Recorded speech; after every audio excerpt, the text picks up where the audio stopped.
Good morning बच्चों। आज आप हिंदी का पाठ 6 प्रकृति की सीख इस पाठ का अध्ययन करेंगे। इस कविता को आज आप पढ़ेंगे। ये कविता आपकी सोहनलाल द्विवेदी जी ने लिखी है। प्रस्तुत कविता में कवि ने प्रकृति से हमें क्या क्या चीज़ सीखनी चाहिए उन सब का वर्णन किया है कि जितनी भी अच्छी अच्छी चीज़ें हैं प्रकृति की उनके बारे में हमको सीखना चाहिए। तो चलिए कविता शुरू करते हैं।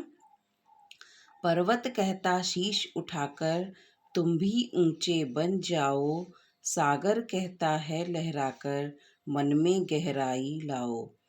इस कविता में कवि कह रहे हैं कि पर्वत की ऊंचाइयों को हमें ये शिक्षा दे रही है, जो पर्वत की ऊंचाइयां हैं वो हमें यह शिक्षा दे रही हैं कि तुम भी पर्वत के समान अपने व्यक्तित्व को बनाने का प्रयास करो और उसकी ऊंचाई को छू लो।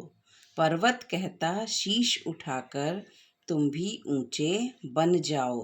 पर्वत की ऊंचाइयां क्या शिक्षा दे रही हैं कि तुम भी पर्वत के समान ऊंचे उठ करके अपने व्यक्तित्व को बनाने का प्रयास करो और उसकी ऊंचाई को छू लो। सागर कहता है लहराकर मन में गहराई लाओ। साथ ही में मन में क्या लाना चाहिए? गहराई लाओ। जैसे कि कैसी गहराई किसमें होती है? सागर में होती है। तो सागर हमको क्या सीख दे रहा है?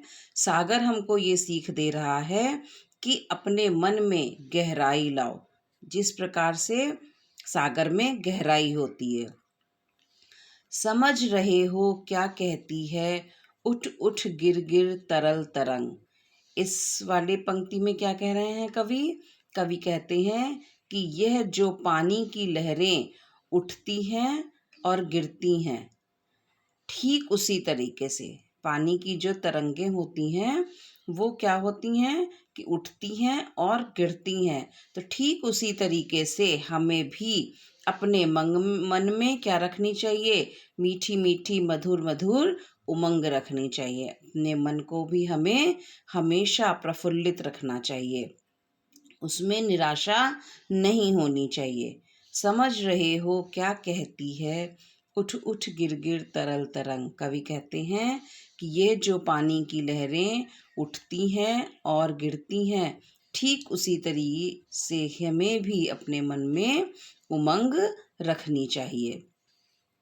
पृथ्वी कहती धैर्य न छोड़ो, कितना ही हो सिर पर भार। नभ कहता है फैलो इतना, ढक लो तुम सारा संसार। अब पृथ्वी हमको क्या सीख देती है? इस पंक्ति में कवि कहते हैं कि पृथ्वी को देखकर यह सीख मिलती है कि व्यक्ति के सर पर कितना ही भार क्यों ना हो, उसको क्या करना चाहिए? उसको अपना धैर्य नहीं छोड़ना चाहिए। पृथ्वी कहती है, हमें ये सीख देती है कि व्यक्ति के सर पर कितना ही भार क्यों ना हो, हमें अपना धैर्य नहीं छोड़ना चाहिए।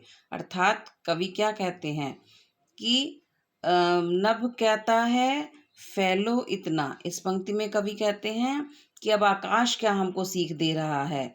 कवि कहता है कि आकाश कह रहा है कि अपने तुम गुणों को इतना ज़्यादा फैला दो कि सारा संसार तुमको पहचानने लगे, ठीक उसी प्रकार से जिस प्रकार से आकाश फैला हुआ है। नभ कहता है फैलो इतना, ढक लो तुम सारा संसार। इसमें क्या बता रहे हैं कि तुम अपने गुणों को इतना फैला दो कि सारा संसार तुमको पहचानने लगे, सारा संसार तुमको जानने लगे। किस प्रकार से? जिस प्रकार से नभ फैला हुआ है चारों तरफ। इस तरीके से सोहनलाल द्विवेदी जी ने इस कविता का अर्थ समझाया है और इसमें प्रकृति से हमें क्या क्या सीखना चाहिए उस शिक्षा का वर्णन किया है।